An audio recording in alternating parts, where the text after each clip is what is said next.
Imagine boarding a flight, expecting peace and comfort, only to find yourself caught in an unexpected storm. For Selena Bennett, a successful professional, her first-class ticket from New York to Los Angeles was supposed to be a reward after a long week. But what started as a routine trip quickly escalated into a moment of tension, assumptions, and shocking consequences. How could one decision, made in seconds, change everything? What unfolded on that flight left everyone stunned and sparked a powerful conversation. This isn't just about a seat. It's about standing up for what's right when it matters most. Stay tuned. You won't believe what happens next. Stay with us to uncover how a single act of bravery turned one man's life upside down and set him on a path he never saw coming. But before we dive into the story, let us know where you're watching from. And if today's story warms your heart during this cold winter season, don't forget to subscribe to the channel for more heartwarming and emotional stories. Now, let's begin this journey together. Selena Bennett had spent the last 3 days drowning in board meetings, pitch sessions, and investor calls. Her career in corporate marketing had skyrocketed over the past year, earning her accolades, new clients, and a demanding schedule that seemed relentless.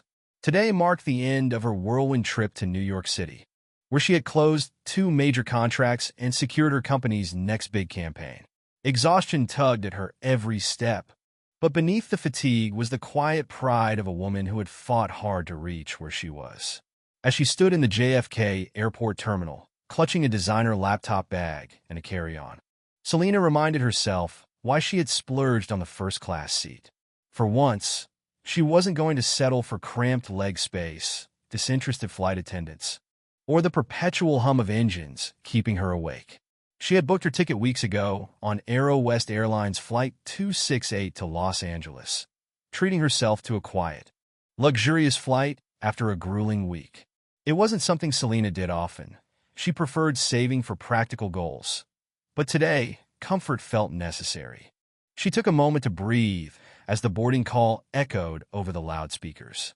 The gate area bustled with passengers of every kind, parents soothing crying toddlers, business professionals glued to their laptops, and a group of friends chattering excitedly about their trip to California.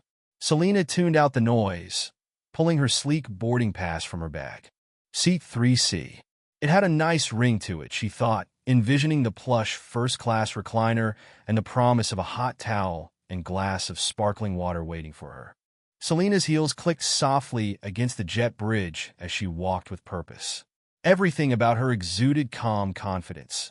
Her tailored navy blazer, perfectly ironed slacks, and natural curls swept back into a neat bun. For Selena, presentation was not about vanity. It was her armor, a reflection of the years spent proving herself in boardrooms where she was often the only woman of color.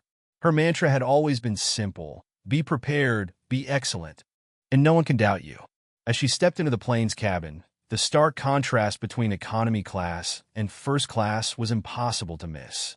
The front of the plane was serene, passengers already settling into their oversized seats, flipping through magazines or checking their emails. Sunlight streamed in through the wide, oval windows, painting the polished surfaces with a warm glow. The air even smelled different here, clean, lightly perfumed, and welcoming. "Good afternoon, ma'am. Welcome aboard." A cheerful flight attendant greeted Selena at the doorway, her smile bright but professional. Selena returned the greeting with a nod and a small smile, her steps unhurried as she moved down the short aisle. Seat 3C was hers, on the left side of the cabin, by the window. The hum of quiet conversations surrounded her as Selena approached her row, carrying herself with the poise of someone used to occupying spaces of luxury, even if they sometimes felt unfamiliar. She caught the curious glance of a middle-aged man adjusting his tie as he sipped a mimosa 2 rows ahead. Selena didn't mind the looks. First class often drew a mix of travelers, those who expected to be there and those surprised by who else shared the space. Selena's thoughts drifted to the endless emails waiting for her and the report she had promised her team by Monday morning. She mentally negotiated with herself. "I'll answer a few emails, then relax for the rest of the flight." This small promise of peace was what she had been craving. Just a few hours of solitude where no one needed anything from her. The moment she arrived at row 2. However, Selena noticed a flight attendant standing awkwardly near her seat. The woman, mid-30s with a neatly pressed Aero West uniform and an air of quiet authority, glanced at Selena briefly before shifting her focus elsewhere. Selena didn't think much of it at first. Flight attendants were always busy during boarding, helping passengers with their luggage or answering questions. She gave a polite smile as she set her carry-on down, preparing to slide into her seat. Then it happened. "Excuse me, ma'am," the flight attendant said abruptly, stepping directly into Selena's path. Her voice was firm but polite, and her eyes betrayed an unusual stiffness. "This seat, I believe it's reserved for someone else." Selena blinked, her hands still hovering over the armrest of seat 3C. "I'm sorry," she asked calmly, the confusion clear in her voice. The flight attendant straightened slightly, clasping her hands in front of her. "This seat isn't available.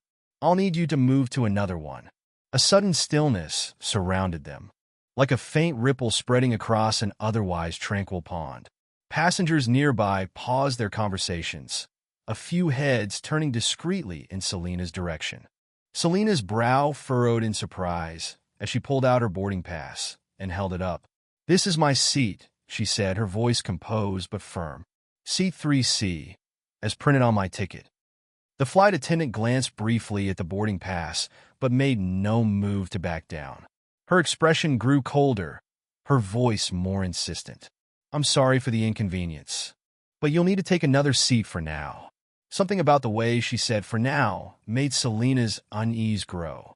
She held her ground, her fingers gripping the strap of her bag a little tighter. For the first time, she noticed the subtle shift in the attendant's posture, rigid, unyielding, as if Selena's very presence there was an inconvenience. "I don't understand," Selena said, her voice calm, but carrying an edge of controlled frustration. "This is clearly my seat. Is there a problem?" For a split second, there was hesitation in the flight attendant's eyes, but it disappeared as quickly as it came. "Please allow us to sort this out. Just move to another seat for now, and we'll get everything settled." Selena's heart began to pound softly in her chest. She could feel the weight of a dozen eyes on her, watching this exchange unfold. This wasn't her first time in first class. She knew how the process worked. This wasn't normal. Still, Selena took a breath, steadying herself. "Stay calm," she thought. "There has to be a mistake here." But deep in her gut, something about the situation didn't sit right. And as the seconds stretched on, Selena could feel the first flicker of unease settle in her chest. Whatever was happening here, it was far from over. The stillness that had begun to settle around row 3C felt sharper now. Selena stood firmly beside her seat, her polished composure masking the growing unease swirling inside her. Jessica, the flight attendant who had stopped her, maintained a polite but unnervingly rigid stance, her hands still clasped together as though bracing for resistance. "I'm sorry, Ma'am Jessica repeated, her tone softer this time, but with an undertone of finality. "This seat is reserved for another passenger. I'll need you to move." Selena inhaled deeply, fighting to keep the frustration from seeping into her voice. She wasn't a stranger to mishaps in travel. Misconnections, lost luggage, the occasional mix-up. But this wasn't that. She had her ticket, her seat number was confirmed, and she was standing exactly where she was supposed to be. There was no reason for this. "I understand that mistakes happen," Selena said calmly, her voice low but steady as she extended her boarding pass toward Jessica. "But this is my seat. You can check the ticket yourself, seat 3C." Jessica's eyes flickered down at the boarding pass Selena held, the crisp lettering of 3C printed clearly. There was a flicker of something, hesitation, in Jessica's expression, but she recovered so quickly Selena nearly missed it. Jessica didn't even take the boarding pass to inspect it. Instead, her eyes darted toward the front of the cabin where a few other flight attendants were busy assisting passengers. "Please, ma'am," Jessica continued, her voice growing sharper. "We're sorting out the seating arrangements. I need you to cooperate so we can ensure the flight takes off on time." A heavy silence followed, A few passengers had started paying more attention now, their discreet glances no longer hidden behind newspapers or phone screens. The man in row 3 shifted slightly, stealing a look at Selina, while a woman 2 seats back leaned just enough to overhear. Selina's brows knit together as the knot in her stomach tightened. Her instincts told her this was no longer about a seating mix-up. Jessica's demeanor wasn't dismissive because she was busy or under pressure. There was something else lurking there, a kind of deliberate insistence that seemed aimed squarely at Selina.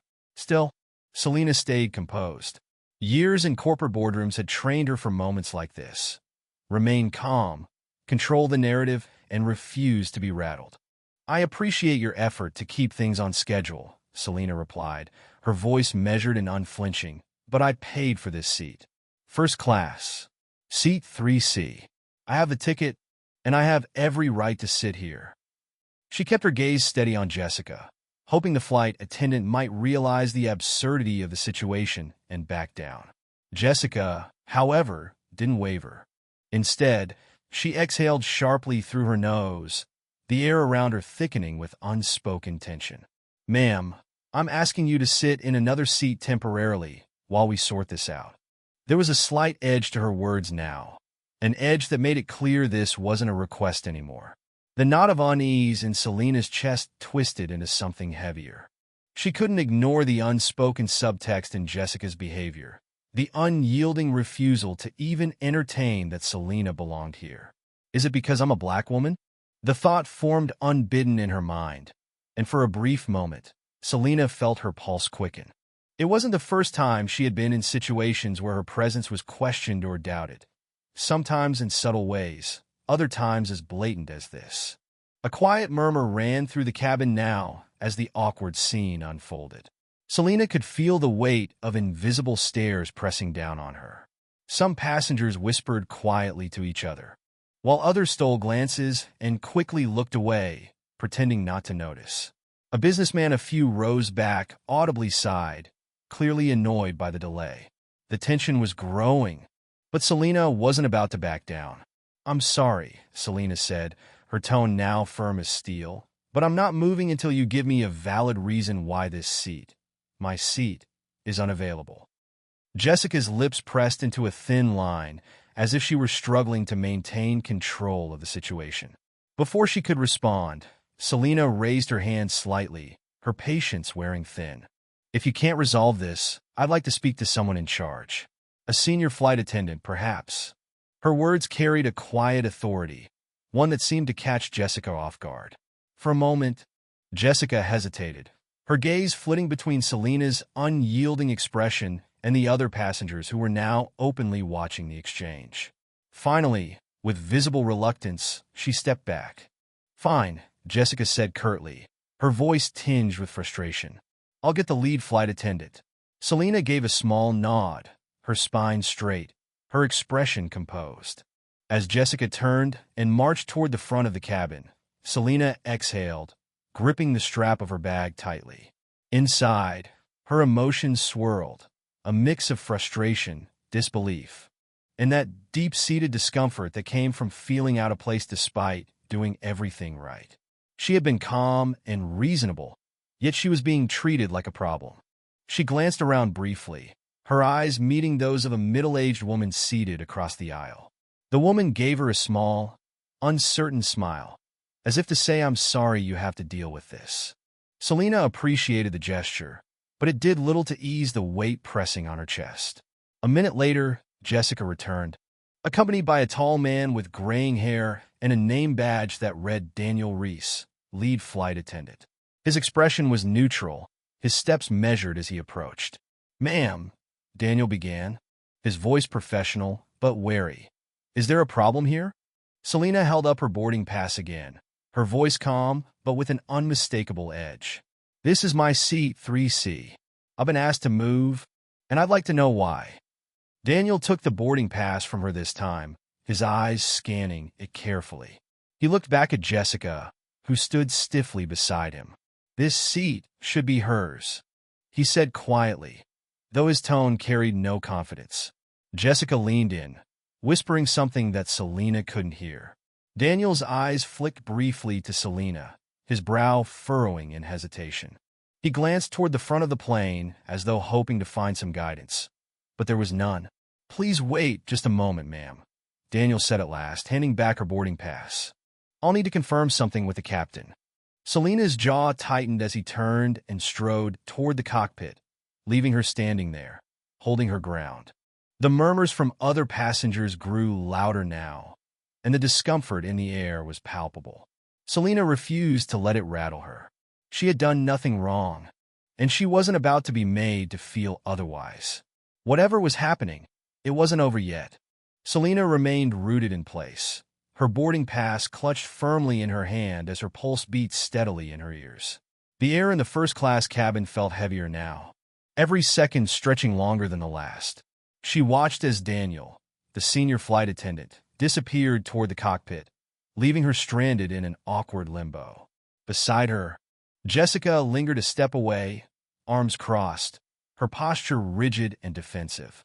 Selina inhaled deeply, forcing herself to maintain her calm exterior despite the simmering frustration inside her. "Stay composed," she reminded herself. Losing her temper would only play into whatever unspoken assumptions Jessica seemed to have made about her. Selina didn't want to believe this was about anything beyond a misunderstanding, but the thought sat there, gnawing at the edges of her mind. Was it a coincidence that the flight attendant had been so quick to dismiss her claim to the seat? Or was it something more deliberate? Something personal? Passengers were beginning to murmur now, their voices a faint hum in the background. Selina could feel their eyes flicking toward her, curious, uncertain, and a few tinged with pity. The man too rose back, who had been buried in his newspaper earlier, now glanced over the rim of his reading glasses, his lips pressed into a thin line. Across the aisle, a woman with an oversized purse clutched her belongings a little tighter, as if Selina's mere presence had unsettled her. "Why are they all looking at me like I'm the problem?" She straightened her shoulders, refusing to let their stares wear her down. Years of navigating corporate spaces had prepared her for moments like this, when her confidence, her accomplishments, and her right to occupy a space were called into question. This wasn't new to Selina, but it stung all the same. After a few tense minutes, Daniel returned, the captain nowhere in sight. His expression was neutral, but carefully guarded, as though he were treading on thin ice. He approached Selina with Jessica, shadowing him like a sentinel. Passengers nearby leaned in slightly, no longer even trying to hide their interest in what was happening. "Miss Bennett," Daniel began, his voice lowered as though hoping to contain the situation, "I spoke with the captain, and there appears to have been some confusion regarding the seating assignment for 3C. Selina blinked, a mix of disbelief and growing irritation bubbling up. Confusion? How could there be confusion over something so clear-cut? She held up her boarding pass again, as if the physical proof of her claim would somehow make this absurd situation disappear. "Mr. Reese," Selina said, keeping her tone level, "I've shown my boarding pass multiple times now. It clearly says seat 3C. I paid for this seat. I don't understand why there's still an issue." Daniel hesitated, his eyes flicking toward Jessica, who avoided Selina's gaze entirely. Something unspoken passed between the two of them, but Daniel remained silent for a beat too long, as if unsure how to respond. "I understand, ma'am," Daniel said finally, his voice smoothing into his practiced professionalism, "but we're just trying to resolve the issue without further delay. For now, we'd appreciate it if you could take a temporary seat until we clarify everything." Selina's patience, already wearing thin, began to fray. "A temporary seat?" she repeated, her tone sharpening just enough to convey her disbelief. "Why should I have to move from the seat I paid for? How is this my problem to fix?" A quiet ripple of whispers echoed through the cabin as the tension in the air continued to mount. The man with the newspaper folded it noisily, clearly exasperated, while a young woman a row ahead turned fully in her seat to look back at Selina with wide, curious eyes. The scene was becoming a spectacle. Selina refused to shrink under the pressure. She crossed her arms and locked eyes with Daniel. "I'm not moving. If there's been a mistake, it's on your end, not mine.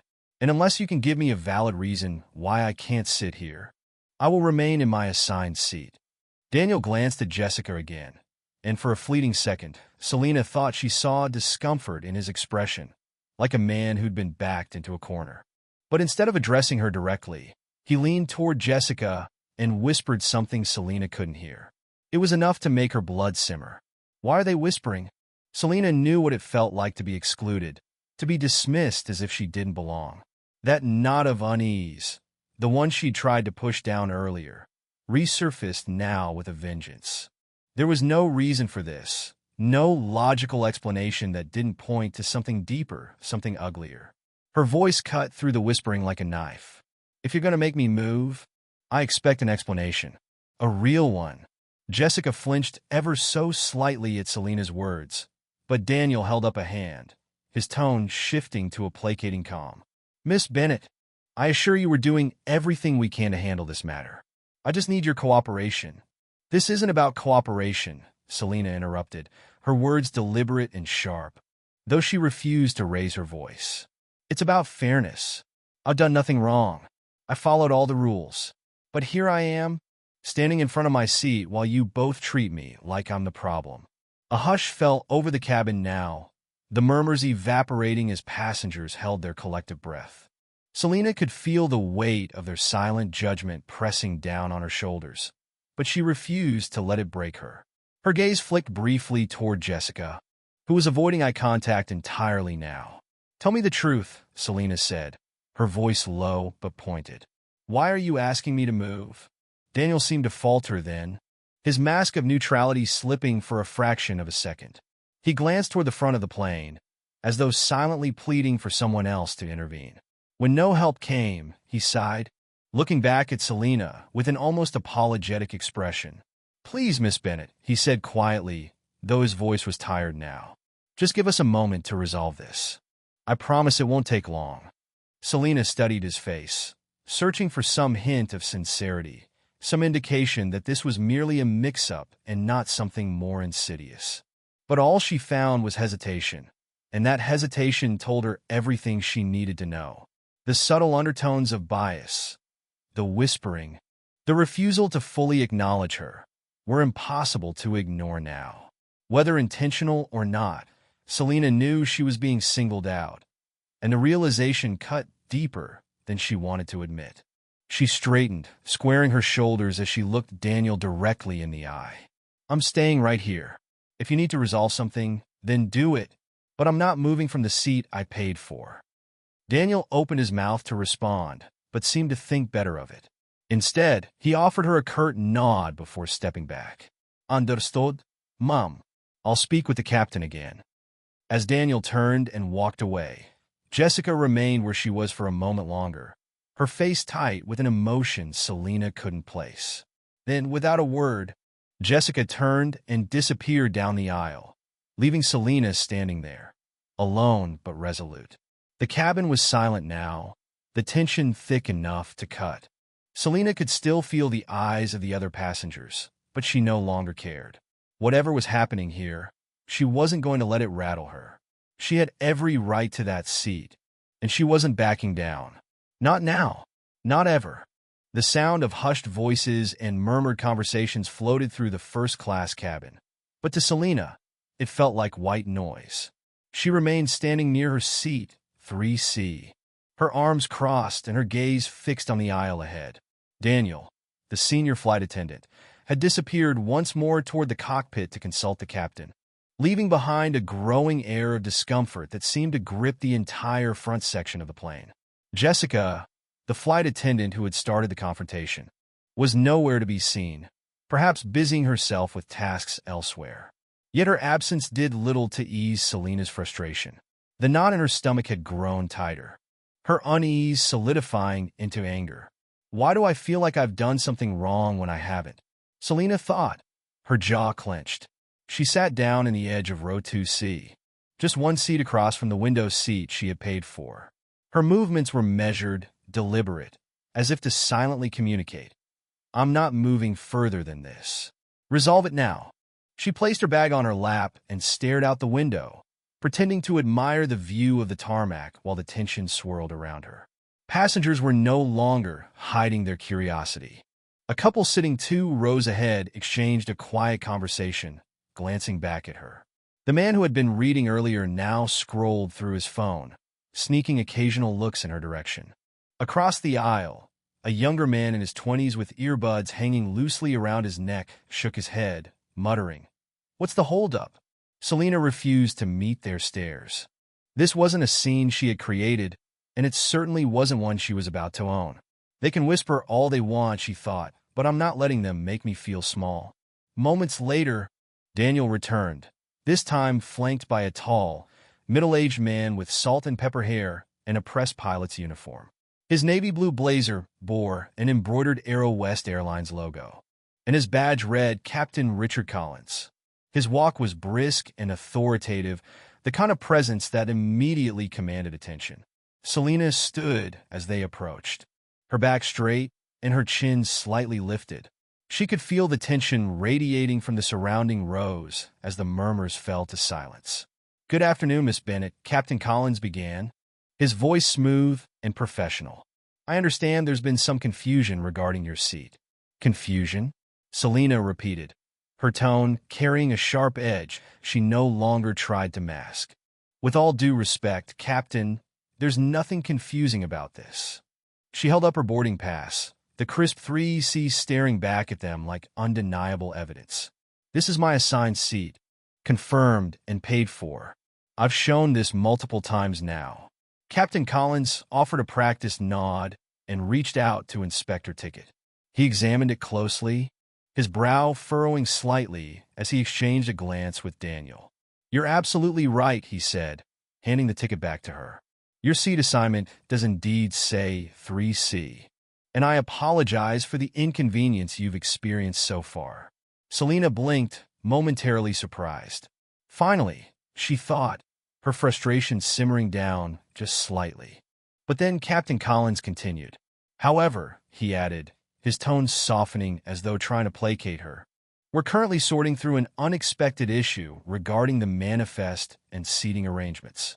While we address this, I'm going to ask you to temporarily move to a seat we have available further back." The words hit Selina like a slap. Her shock was immediate. "Temporarily," she echoed, her voice rising slightly, disbelief cutting through her usual calm. "Why am I being asked to move when it's clear this is my seat? I've done everything correctly. Why is this my problem to fix?" Captain Collins exhaled, clearly uncomfortable. "Miss Bennett, I understand your frustration, and I assure you this is not personal. We're simply trying to address a situation efficiently to avoid further delays." "But I am being inconvenienced," Selina shot back, her voice steady but sharp. "You're asking me, the paying passenger, to leave my seat for some mysterious issue no one will explain. Do you hear how ridiculous that sounds?" The captain's eyes narrowed slightly, and Selina noticed Daniel shifting uncomfortably beside him. "Miss Bennett," Captain Collins replied carefully, "this isn't about denying you your seat permanently. It's a temporary adjustment until we clarify the matter. I'm asking for your cooperation." For a long moment, Selina stared at him, her heart pounding as frustration and disbelief swirled inside her. Every word he spoke felt dismissive, as if asking her to relinquish the space she had earned was a reasonable request. She had been polite, patient, and composed, yet they continued treating her like the obstacle. The cabin's silence weighed heavily on her, and Selina could feel every pair of eyes burning into her back. Someone behind her sighed loudly, the sound carrying the weight of their growing impatience. She clenched her teeth to stop the sharp retort sitting on the edge of her tongue. "Captain," Selina said finally, her voice slow and deliberate, "I don't appreciate being treated like I don't belong here. I've been patient, I've been reasonable, and I've followed all the rules. Yet here I am, being asked to leave my seat, my paid seat, for reasons that remain unclear." Captain Collins hesitated, his posture stiffening. He exchanged another glance with Daniel, who looked increasingly uncomfortable with the direction the conversation had taken. Neither of them seemed prepared for Selina's refusal to back down. "Miss Bennett," the captain said, more firmly this time, "I will personally ensure this issue is resolved quickly. But for the moment, I'm asking for your understanding. And what happens if I refuse to move? Selina asked pointedly, crossing her arms. The captain paused, as if weighing his response. He sighed. We're simply trying to avoid escalating the situation further. Selina's brows lifted. Escalating? I'm not escalating anything. I'm asking for fairness. Why should I have to leave my seat for someone else's mistake? Captain Collins had no answer to that. Instead, he nodded curtly to Daniel and turned on his heel, disappearing toward the front of the plane. Daniel offered Selina a tight smile, one that seemed more apologetic than anything, and hurried after him. Selina sat back down in row 2C, her hands trembling faintly with suppressed anger. She could hear the hushed voices of the flight crew whispering at the front of the cabin. Occasionally, their eyes darted back to her before turning away just as quickly. The unease Selina had been trying to suppress was now a heavy weight pressing on her chest. It wasn't just the inconvenience anymore. It was the feeling of being seen as a problem, the feeling of being treated as though she didn't belong. From her peripheral vision, Selina caught the gaze of the businessman across the aisle. He stared for a second too long before looking away, his discomfort evident. Others continued to murmur quietly, and Selina knew what they were thinking. What's the big deal? Why can't she just move? But Selina knew better. This wasn't about the seat anymore. It was about the principle, about the way one assumption, one refusal, had spiraled into something so much bigger. And Selina had a sinking feeling that the situation was far from over. The minutes ticked by like hours as Selina remained seated in row 2C, her arms folded tightly across her chest. The cabin was unervingly silent now, save for the occasional rustle of papers or the faint click of a passenger typing away on a laptop. Outside, the tarmac gleamed under the midday sun, a stark contrast to the growing tension inside the plane.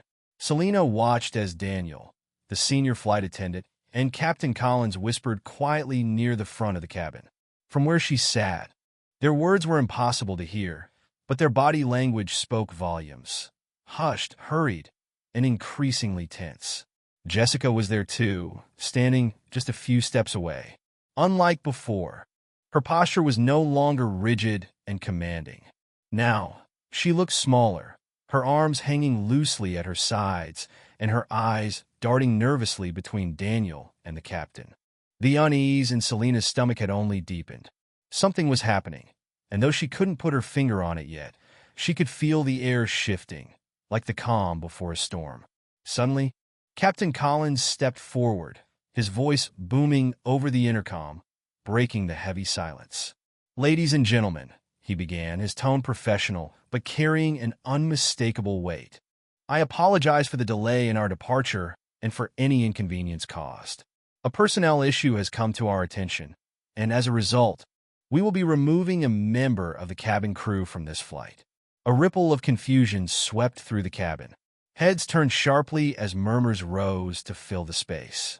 Passengers glanced at one another, their expressions shifting from curiosity to shock as the realization set in. Selina's breath caught in her throat. "Did I hear that right?" she thought. "They're removing Jessica?" The captain continued. "We take our commitment to fairness, professionalism, and respect very seriously at Aero West Airlines. Rest assured, this matter is being handled appropriately, and we will be departing shortly." With that, the intercom clicked off, and the entire cabin seemed to freeze. All eyes turned toward the front of the plane, where Jessica stood rooted in place. For the first time, her mask of confidence had shattered, revealing something raw and vulnerable beneath the surface. Her face was pale, her lips pressed into a tight line, and her hands trembled faintly as she clenched them at her sides. Daniel approached her, speaking softly, though Selina couldn't hear what was said. Jessica's head jerked up sharply as if in disbelief, her eyes darting briefly in Selina's direction before she looked away, her expression a mix of anger and humiliation. Selina's heart skipped a beat, the weight of the moment settling heavily on her. The idea of Jessica being removed from the flight hadn't even occurred to her. She had expected an apology, perhaps an acknowledgement of the mistake. But this? The consequences felt suddenly enormous. Jessica nodded stiffly to Daniel, her face carefully composed now, though her eyes burned with something Selena couldn't name. Then, without another word, she turned and began gathering her things from a small compartment near the front of the cabin. The passengers watched in stunned silence, their earlier whispers giving way to quiet disbelief. A man 2 rows back muttered, "Are they really kicking her off?" The woman across the aisle, clutching her purse, looked visibly uncomfortable, her eyes flicking from Jessica to Selena as if trying to make sense of the situation. Selena stayed still, her hands gripping the strap of her bag tightly. A part of her felt relief that, for once, someone was being held accountable. She had endured the embarrassment of being singled out, the dismissiveness, and the whispered assumptions. And now, it seemed the airline was taking the situation seriously. But that relief came tangled with something far more complex. She watched as Jessica turned, her small flight bag slung over her shoulder. The flight attendant walked slowly down the aisle, her footsteps heavy on the carpeted floor. Her gaze stayed straight ahead, avoiding the faces of the passengers who stared openly now, some leaning out of their seats to catch a glimpse of her. When Jessica passed Selena, there was no eye contact, no acknowledgement, just the faint scent of the airline-issued perfume lingering in her wake. Selena didn't know what she had expected. A glare, a whispered apology, something, but Jessica gave her nothing. The moment stretched on for what felt like forever before Jessica finally disappeared through the forward door of the plane. A flight attendant from the back quietly moved up to take her place, their expression careful and neutral, as though pretending everything was normal. The cabin remained still for a beat longer, as if everyone were holding their breath. Then the whispers returned, soft at first but steadily growing. "Did they really just fire her on the spot?" Someone murmured. "Must have been serious. I've never seen that happen before. I feel bad for her." She looked devastated. Selena shifted uncomfortably in her seat, her relief now overshadowed by a sinking feeling she couldn't shake. It wasn't that Jessica hadn't been wrong, she had. The way she had dismissed Selena so casually, so confidently, as though Selena didn't belong, had been unacceptable. But watching Jessica walk off the plane, humiliated and alone, felt like too harsh a consequence for a mistake that could have been addressed differently. Did I do this? Selena wondered, her chest tight. The thought lingered like a shadow, even as she tried to push it away. As the whispers grew louder, Selena caught snippets of passengers' conversations. A few people shot her quick, fleeting glances, some curious, others wary. She felt the weight of their judgment, even if no one dared to say it aloud. The attention was unwanted, invasive. Selena had simply stood up for herself, refused to be brushed aside, but now it seemed like she had set off a chain reaction she couldn't control. "Excuse me," a soft voice broke through her thoughts. Selena looked up to see Daniel standing beside her row, his face carefully composed. "Miss Bennett," he said quietly, "on behalf of Aero West Airlines, I want to extend our sincerest apologies for the way you were treated earlier. We take incidents like this very seriously, and we're committed to ensuring that all passengers are treated with fairness and respect." Selena nodded slowly, her voice catching for a moment before she managed to speak. "Thank you," she said simply. "I appreciate that." Daniel paused as if choosing his next words carefully. "We'll be departing shortly. If there's anything else you need during the flight, please don't hesitate to let me or any of the crew know." "Thank you," Selena replied again, her tone softer now. As Daniel walked away, Selena finally moved back to her seat in 3C. She placed her bag neatly beneath the seat in front of her and sank back into the plush cushion. The cabin was quieting down again as passengers settled in, though the tension hadn't fully disappeared. A few glances lingered on Selena, but she ignored them, turning her gaze out the window. She felt a complicated mix of emotions swirling inside her: relief, discomfort, and an unexpected pang of guilt. She hadn't wanted this. All she had wanted was fairness, a simple acknowledgement that she had a right to sit where she belonged. But now Jessica was gone, and Selena couldn't help but wonder if there had been another way. As the engines roared to life and the plane prepared for takeoff, Selena stared at the horizon stretching far beyond the airport. Her mind raced, replaying everything that had happened. The flight would go on, the passengers would forget, and the whispers would fade. But for Selena, the weight of this moment would linger far longer than the flight itself. The hum of the engines filled the cabin as Aero West Flight 268 finally soared into the sky, but Selena Bennett couldn't relax. She sat stiffly in seat 3C, staring blankly at the clouds outside her window, trying to process everything that had just happened. The weight of Jessica's quiet, heavy departure lingered like a shadow, wrapping around Selena's thoughts. She didn't want this. She hadn't wanted that. Her seat was hers, a fact as indisputable as the boarding pass still tucked neatly into her bag. Yet the confrontation and its fallout felt disproportionate, as though the earth had shifted beneath her feet over something so simple, an assumption, a moment of bias. Or perhaps a deeper issue no one wanted to name aloud. From somewhere behind her, a quiet ping sounded, a phone notification.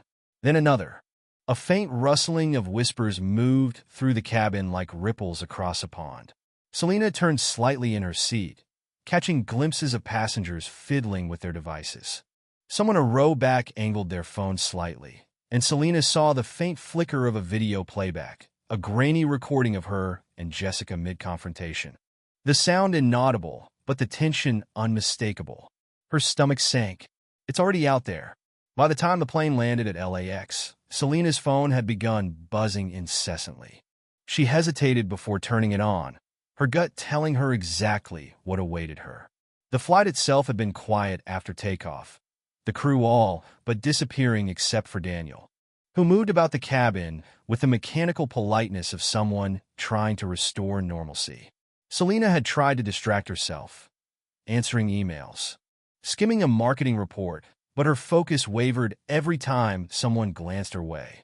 When the wheels touched down and the cabin filled with the sounds of seatbelts unclicking, Selena finally unlocked her phone. Her lock screen lit up with dozens of notifications. Text from Kendra, coworker Selena, what happened on your flight? You're on Twitter. Text from Mom, sweetheart, call me when you land. Is everything okay? News app notification, breaking. Flight attendant removed after refusing black woman first class seat. Selena's chest tightened as she swiped to her Twitter app, her hands trembling slightly. Sure enough, there was a video, already with thousands of retweets and likes, the caption loud and blunt. When you're black and still have to prove you belong in first class. SMH. She clicked play, and her heart sank. The shaky phone video, taken from a few rows back, captured the final moments of the confrontation. Jessica's firm stance, Selena's measured insistence, and Daniel's arrival were all on display. It was short, less than a minute, but the comments beneath it were explosive. Good for her. Tired of seeing people treated unfairly just because of assumptions. This is why implicit bias training matters. Look at how calm she stayed while being dismissed. The flight attendant was just doing her job. Did she deserve to be fired over this? Imagine paying for a seat and still being told you don't belong. I can't. She's playing the victim card. This could have been a misunderstanding. This is systemic. The fact that this even happened says it all. Selena's throat went dry as she scrolled. She'd known the confrontation felt bigger than her the moment whispers spread across the cabin. But seeing it play out on a global stage was surreal. Her name wasn't attached to the video yet, but it didn't take long for the internet to connect the dots. Some supportive replies even tagged her account, flooding her notifications. Stay strong, at Selena Bennett. You handled that with so much grace. Support poured in alongside criticism, and as Selena sat frozen in her seat while passengers gathered their belongings, the gravity of the situation sank in. This wasn't just about a seat anymore. It was about something far larger. By the time Selena walked through the bustling LAX terminal, her phone hadn't stopped buzzing. She pulled her suitcase alongside her as she navigated the crowds, her head down, trying to tune out the storm swirling online. Kendra had sent another message. CNN picked it up. Flight attendant fired after refusing black woman first class seat. They're calling it a debate about systemic bias. Selena stopped in her tracks, the words flashing across her mind like sirens. CNN. She sank onto an empty bench near her baggage carousel, finally clicking into the news story her coworker had shared. The headline loomed large at the top of her screen. Flight attendant removed mid-flight following viral incident of racial bias. The article recounted the events with clinical detachment, piecing together passenger testimonies, the viral video, an Aero West Airlines statement confirming a personnel matter had occurred on board. There was, neatly packaged for public consumption, a moment Selena had lived, reshaped into content that now sparked outrage, support, and endless debate. Her face wasn't pictured, but the words "black woman" and "first-class dispute" were enough to pull her unwillingly into the spotlight. As Selena scrolled further, she found comment sections flooded with opposing perspectives. Some people called her a hero for refusing to accept mistreatment. Others questioned whether Jessica's firing was justified. This is what happens when you stand up for yourself. Bravo, Selena. Cancel culture strikes again. The flight attendant probably made a simple mistake. It's not just about the seat. It's about how quick they were to question her right to be there. Racial bias is real, and it happens every day in ways just like this. Her pulse quickened. The sheer volume of opinions, angry, supportive, dismissive, left her head spinning. This wasn't the kind of attention she had ever wanted. She wasn't a public figure or an activist. She was Selena Bennett, a woman who had simply boarded a flight and refused to move from the seat she had paid for. But now, her experience had become a symbol, a talking point for systemic issues of race and bias in public spaces. As her suitcase tumbled onto the carousel, Selena stood abruptly, feeling the weight of the moment pressing down on her. She collected her bag and moved toward the exit, desperate to escape the noise, both online and inside her own mind. The California sun hit her face as she stepped outside, its warmth doing little to ease her growing tension. What happens next? She wondered. Her phone buzzed again, this time with an email. It was from a producer at a major morning news show. Subject: interview request, viral airline incident. Message: Dear Selena Bennett, we'd love to invite you to share your experience and discuss the growing conversation surrounding bias and fairness in public spaces. Please let us know your availability. Selena froze, staring at the screen. This wasn't going away. The world had turned a moment of frustration into a firestorm of debate, and now she was at its center. Tucking her phone in her pocket, Selena exhaled deeply and flagged down a taxi. Her mind raced as the car pulled away from the curb, the noise of the airport fading behind her. She didn't know what came next, but one thing was certain. This moment, this story, had already outgrown her, and there was no turning back now. The day after Selena stepped off Aero West Flight 268, the storm swirling around her refused to calm. Her phone buzzed relentlessly, emails, calls, texts, and notifications stacking up like waves crashing against a seawall. The video of the incident had spread like wildfire overnight. By the time the morning sun streamed through her apartment window, it had reached nearly every corner of the internet. Selena sat at her kitchen table, a cup of untouched coffee growing cold beside her. The screen of her phone reflected back the mess her life had suddenly become. CNN. Viral video sparks debate on racial bias in air travel. The Washington Post. Flight attendant removed mid-flight. A reckoning for unconscious bias. Social media. Hashtag Selena Bennett. Hashtag bias in public spaces. Hashtag Aero West incident trending. Every major outlet had latched onto her story, dissecting it, amplifying it, and spinning it into think pieces and panel discussions. Television anchors debated both sides, activists weighed in, and commentators framed the incident as everything from a simple misunderstanding to proof of systemic bias. Selena's name, once confined to corporate circles and LinkedIn profiles, was now a hashtag trending globally. She scrolled through Twitter, her breath catching at the sheer volume of responses.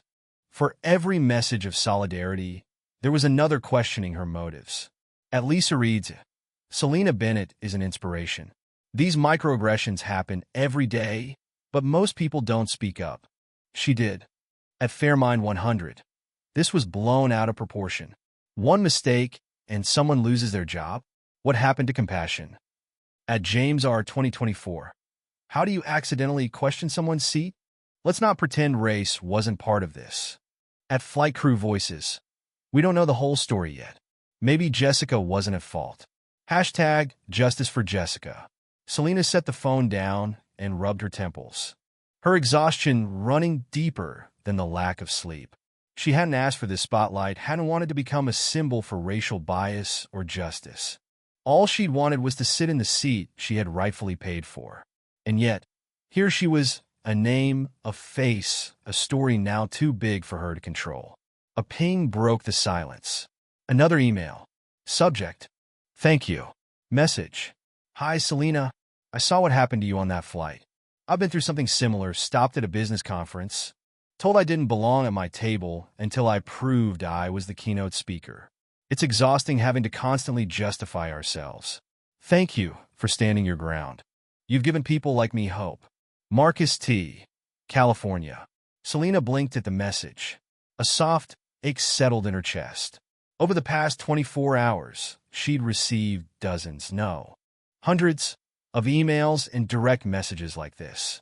People from across the country, even the world, were reaching out to share their own experiences of bias and discrimination. There was the young black woman who'd been followed around a luxury store, the Asian man mistaken for staff at a high-end restaurant, the Latino doctor whose credentials were doubted at a hospital meeting. Their stories poured into her inbox, one after another. Raw, painful, and familiar. She hadn't realized how much her incident would resonate. Her phone buzzed again. Another headline appeared in her news feed. Hero or overreaction?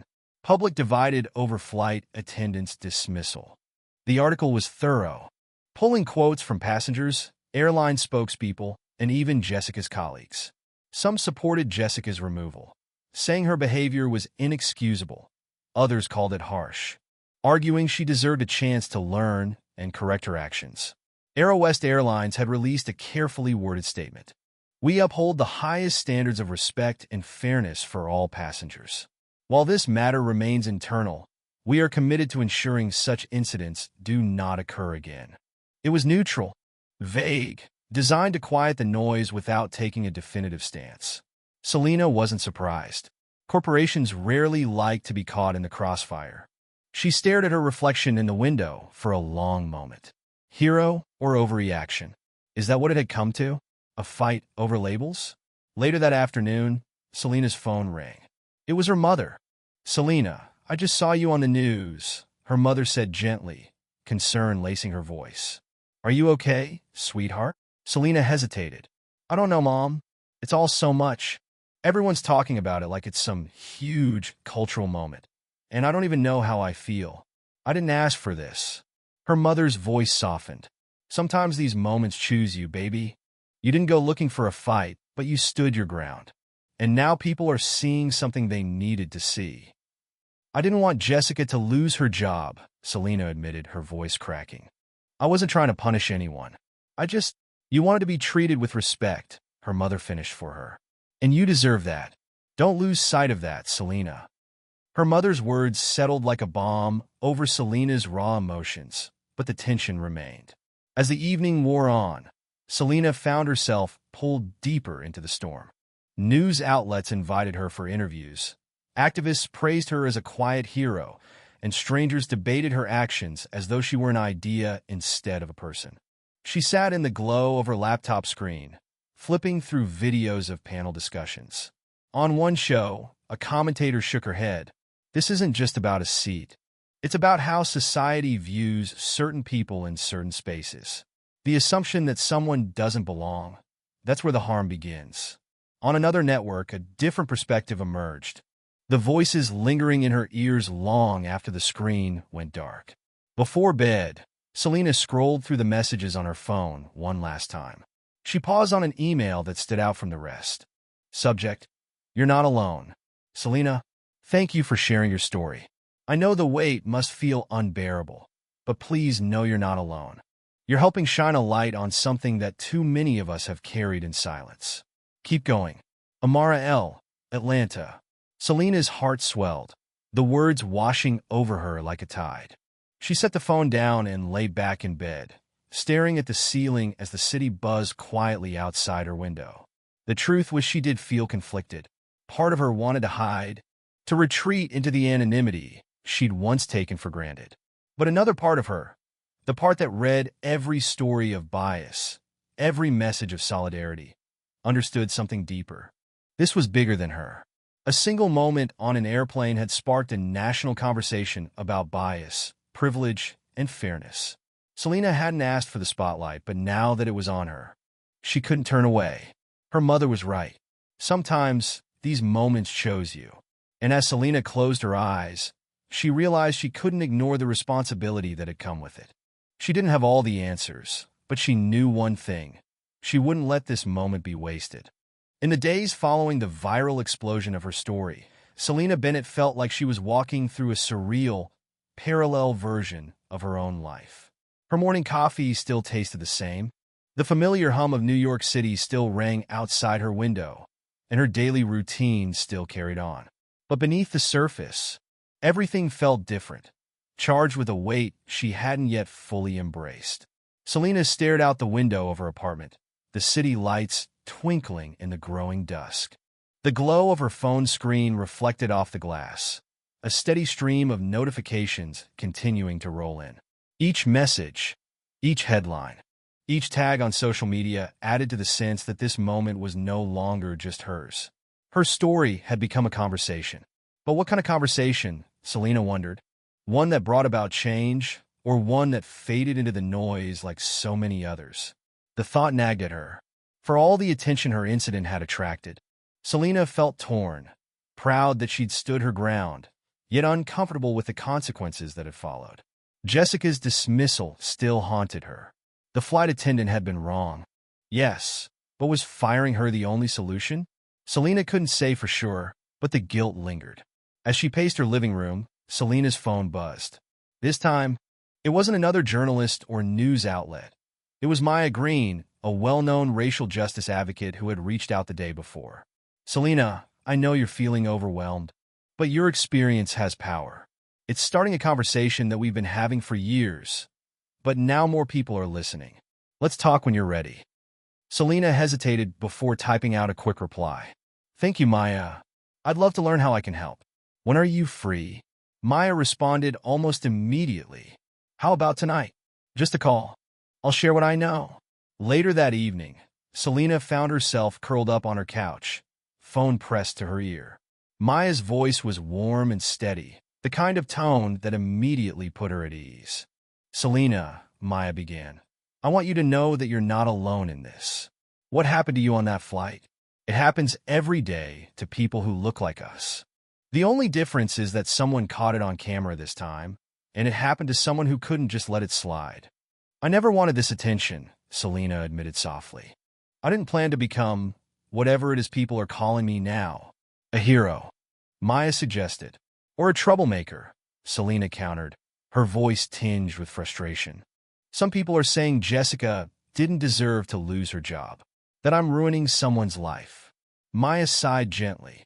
That's the trap, Selena. The focus shifts to the person facing consequences rather than the system that enabled the behavior. Don't lose sight of the bigger picture here. Jessica's actions were a symptom of something larger. Assumptions, biases, things that are so ingrained that people don't even realize they're happening. Selena was quiet for a moment, taking in Maya's words. But what am I supposed to do now? I didn't ask for this platform. I don't even know where to start. Start by being honest, Maya replied. You have a voice now, Selena. People are listening to you. Use that voice to share what's in your heart, what this moment has taught you, and what it should teach everyone else. You don't need to have all the answers. You just need to be willing to start the conversation. After hanging up with Maya, Selena sat alone in the quiet, her thoughts swirling. For so long, she'd been trying to distance herself from the incident, afraid of becoming defined by it. But now, as she reflected on the messages she'd received, the stories others had shared, and the way people were finally talking about unconscious bias, she realized that this was bigger than her discomfort. Selena grabbed her laptop, and opened her social media. Her fingers hovered above the keyboard for a moment as she gathered her thoughts. Then she began typing, her heart guiding every word. I never expected to become part of a national conversation about race, privilege, and bias. I boarded a plane, sat in the seat I paid for, and stood my ground when I was told I didn't belong. It felt small at the time, just a moment of unfairness that I couldn't let slide. But now I see that it wasn't small at all. It was a reflection of something much larger. Bias, whether intentional or unconscious, shapes how we see the world and how we treat each other. And while I didn't ask for this attention, I can't ignore the stories I've heard since this incident went viral. Stories from people who've faced the same kind of assumptions. Stories of being dismissed, questioned, or overlooked simply because of who they are or what they look like. I don't want this moment to be about blame. I want it to be about reflection, about understanding how bias, subtle or overt, affects us all, and how we can challenge it. This isn't just about one flight or one person. It's about how we move through the world and what kind of world we want to build. I'm still learning. I don't have all the answers, but I know this. It's time to do better. To be better. Not just for ourselves, but for each other. Selena read the message over 3 times before hitting post. She sat back, her heart pounding in her chest as she watched it go live. The words were raw, honest, and unapologetic, a reflection of everything she'd been carrying since the moment Jessica had blocked her path to her seat. The response was immediate. Comments flooded in, supportive and thoughtful. Thank you for saying this. It's time for change. Selena, you didn't just speak for yourself. You spoke for all of us. This is what accountability looks like. Not revenge, but growth and reflection. Well said. As Selena read through the messages, she felt something shift inside her. For the first time since the incident, she didn't feel helpless or overwhelmed. She felt purposeful. Maya called later that night, her voice brimming with approval. That's it, Selena. That's how you use your voice. Selena smiled faintly, a weight lifting off her shoulders. I think I'm starting to get it, she said quietly. This isn't about me. It's about all of us. Yes, Maya agreed. And you're exactly where you need to be. The next morning, Selena woke to headlines quoting her post, calling it a powerful reflection and a turning point in the national conversation. Media outlets featured her message, activists praised her perspective, and others began sharing their own reflections on unconscious bias. As she sat at her kitchen table, coffee in hand, Selena felt something she hadn't felt in days: peace. She didn't have all the answers, and she didn't pretend to. But she had taken the first step in turning a moment of pain into a catalyst for understanding, for change. And for Selena Bennett, that was enough. For now. The days turned into weeks, and for Selena Bennett, life began to shift in unexpected ways. The viral video and her heartfelt message had created ripples far larger than she ever imagined. What started as a moment of frustration on Aero West Flight 268 had become a turning point, not just for the public, but for Selena herself. She could no longer retreat into the background. The voices of the people who had reached out to her, their stories, their struggles, their silent hopes, resonated in her heart, urging her forward. Selena's first invitation came from Maya Green, the advocate who had supported her when the storm first began. Maya invited her to speak at a small community event in Brooklyn, hosted by an organization called the Unity Collective. The gathering focused on fostering understanding and addressing racial bias in workplaces and public spaces. Just tell your story, Maya had encouraged when Selena voiced her hesitation. You don't need to be an expert. You just need to be you. On the night of the event, Selena arrived at the modest venue, a community center with folding chairs arranged in neat rows. The room buzzed with quiet conversation as people settled in, and Selena felt her nerves spike. She hadn't spoken publicly since college, and the thought of standing in front of strangers to recount such a personal and controversial experience unsettled her. Maya gave her a reassuring smile as she introduced her. Everyone, please welcome Selena Bennett, a woman whose courage and words have sparked a conversation we all need to have. The applause was warm, genuine, But Selena's palms still felt clammy as she stepped onto the small stage. She glanced out at the crowd, families, students, community leaders, all looking at her expectantly. Taking a deep breath, she began. When I boarded that flight, I wasn't trying to make a statement, Selena started, her voice steady but soft. I was tired after a long week. I had my ticket. I had my seat. I was just looking forward to a peaceful flight. But when someone looked at me and decided I didn't belong, it turned into something much bigger. She paused, her eyes scanning the room, catching nods of understanding. That experience, being questioned, dismissed, wasn't new to me. And I know it's not new to many of you.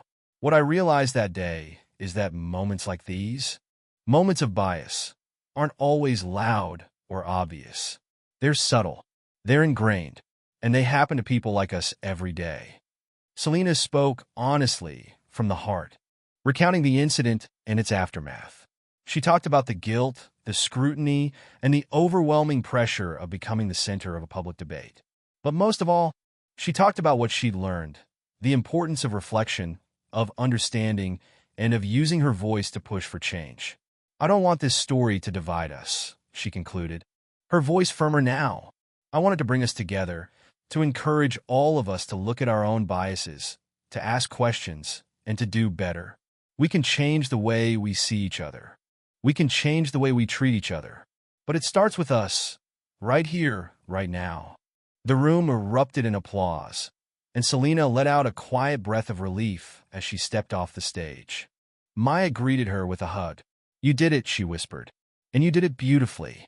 After the event, people approached Selena to thank her, to share their own stories, and to express how much her words had resonated. A high school teacher told her she planned to use Selena's story in her classroom to start conversations about unconscious bias. A young woman teared up as she recounted a similar experience at her workplace. For the first time, Selena understood the power of her voice, not as a weapon to accuse, but as a bridge to connect, to inspire, and to heal. That night marked the beginning of a new chapter in Selena's life. More invitations followed. Panels on racial equity, workshops on diversity and inclusion, and discussions about systemic bias in public spaces. At first, Selena felt out of place among seasoned advocates and activists, but the more she spoke, the more she realized that her role wasn't to have all the answers. Her role was to tell her story, to ask the hard questions, and to inspire others to reflect on their own actions and assumptions. At a corporate seminar on diversity and inclusion, Selena sat alongside leaders from major companies as they discussed how bias showed up in workplaces. She listened as employees shared stories of being overlooked, underestimated, or excluded. When it was her turn to speak, Selena kept her message simple. "Bias isn't always intentional, but that doesn't make it any less harmful," she said. "We have to create spaces where people feel seen and valued, not because they've proven themselves, but because they're human. And that starts with asking ourselves, what assumptions are we making? How can we challenge them?" The room fell silent as her words sank in. A CEO approached her afterward, shaking her hand. "Your story was a wake-up call for me," he admitted. "I didn't realize how much work we still have to do." Over the next few months, Selena found herself collaborating with organizations she had once only heard of, groups like the Unity Collective, Voices for Inclusion, and Bridge the Divide. She helped develop initiatives aimed at addressing unconscious bias in customer service industries and improving training programs for employees.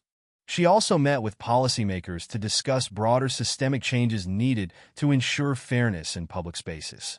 In every meeting, every workshop, Selena emphasized one thing. Change starts with awareness. "I'm not here to villainize anyone," she would say. "But we need to stop brushing these moments off as misunderstandings. We need to look deeper, because when we ignore bias, we allow it to grow." Her work began to inspire others in ways she hadn't anticipated. College students emailed her to say they were organizing campus events on racial equity. Professionals shared stories of how her words had prompted them to speak up about issues they'd long ignored. Even Jessica's former colleagues reached out, expressing how the incident had forced them to confront their own biases and commit to doing better. One afternoon, Selena received a message from a flight attendant at Aero West.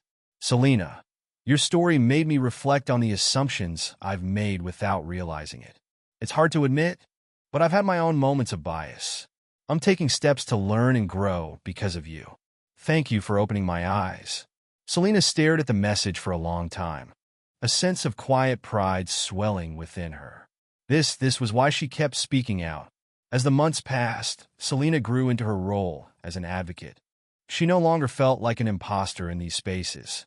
She was learning, growing, and using her voice to push for meaningful change. The woman who had once hesitated to stand up for herself now stood confidently on stages across the country, encouraging others to reflect, to listen, and to act. Her story had started on a single flight, but its impact had stretched far beyond that moment. And Selena knew she was just getting started. Months had passed since that fateful day on Aero West Flight 268, but for Selena Bennett, it felt like a lifetime. The once ordinary woman who had quietly boarded a plane, simply hoping for peace after a long work week, had become something far greater than she ever imagined. Now, standing backstage at the National Conference on Racial Equity, Selena took a deep breath. Steadying her nerves, she could hear the hum of anticipation from the crowd beyond the curtain. The footsteps, the whispers, the shuffling of chairs. It was the largest audience she had faced so far. Over 1,000 attendees, including scholars, community leaders, activists, and corporate decision-makers from all over the country. The weight of the moment pressed on her. But so did the sense of purpose that had brought her here. When the host introduced her name, please welcome Selena Bennett, advocate, speaker, and catalyst for change.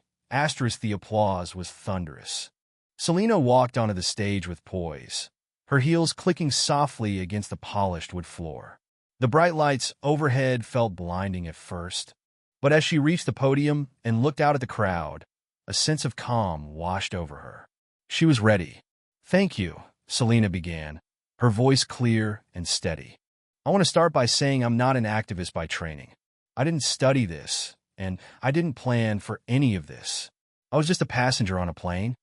A soft ripple of laughter passed through the audience at her candor. But on that plane, in that moment, something happened. I was told I didn't belong in a seat I had paid for, based on nothing more than an assumption. That moment may have felt small, almost forgettable to some. But to me, and to so many others who watched it unfold, it was a reflection of something deeper, something we don't talk about enough. Selena paused, letting her words settle. "Bias," she continued. "It's not always loud. It's not always obvious. Sometimes, it's as simple as a glance, a tone of voice, or a decision made without a second thought. It's not just about individuals making mistakes. It's about a system that teaches us, consciously or unconsciously, to see people in ways that diminish their humanity." The room fell silent. She could feel every eye on her, every ear tuned into her words. Selena continued, drawing on all she had learned over the past year. "I didn't ask for that confrontation on the plane, and I didn't ask for the spotlight afterward. But the moment chose me, and as uncomfortable as it was, I realized something important. When you're given an opportunity to stand up for yourself, for others, or for what's right, you take it. Even if your voice shakes, even if you don't have all the answers, you take it." She looked out across the crowd, her gaze softening. "I've spent the last several months listening to stories from people across the country. People who, like me, have been questioned, dismissed, or overlooked because of who they are or what they look like. And what I've learned is that bias isn't limited to one moment on a plane or one specific industry. It's everywhere. In our workplaces, it doesn't have to stay that way. Bias is learned, which means it can also be unlearned. And change doesn't start with grand gestures. It starts with small actions. It starts with asking questions, with challenging assumptions, with choosing to see each other fully, not as stereotypes, but as people." She shifted her tone, her voice both firm and encouraging. "When I stood up for myself on that flight, I wasn't trying to be brave. I was tired of being made to feel small. But what I didn't realize in that moment was how powerful one small stand can be. It's not just about me or Jessica or that flight. It's about us. It's about recognizing the responsibility we all have to confront these issues. Because the truth is, we all carry bias. We all make assumptions. And it's only when we acknowledge that truth that we can begin to change. Heads in the audience nodded. Selena saw the expressions on their faces. Thoughtful, reflective, hopeful. She pushed forward, knowing she was reaching them. I've learned that addressing bias doesn't mean attacking people. It means challenging systems. It means educating ourselves and each other. It means creating spaces where people feel valued. Not because they've proven they belong, but because they're human, and that alone is enough. The room erupted in applause at those words. But Selena wasn't finished. She leaned slightly closer to the microphone, her voice now soft but resolute. I'm here to tell you that one moment, one small action, can change everything. It can start a conversation. It can open minds. It can inspire others to reflect and take action. So whether you're in a boardroom, a classroom, or an airplane, don't underestimate the power of speaking up when something isn't right. You never know whose life it might change, including your own. Selena paused, taking in the weight of the moment, then finished with a quiet but powerful final thought. This was never just about a seat. It was about challenging assumptions and building a world where we all belong, no matter where we sit. The audience leapt to their feet in a standing ovation. Selena stepped back from the podium, her heart swelling with a mix of pride, relief, and gratitude. For the first time since that day on the plane, she felt a profound sense of peace. As she walked off the stage, people reached out to shake her hand, offering words of thanks and admiration. Maya was there, waiting for her with a smile. You've come a long way, Selena, she said, embracing her.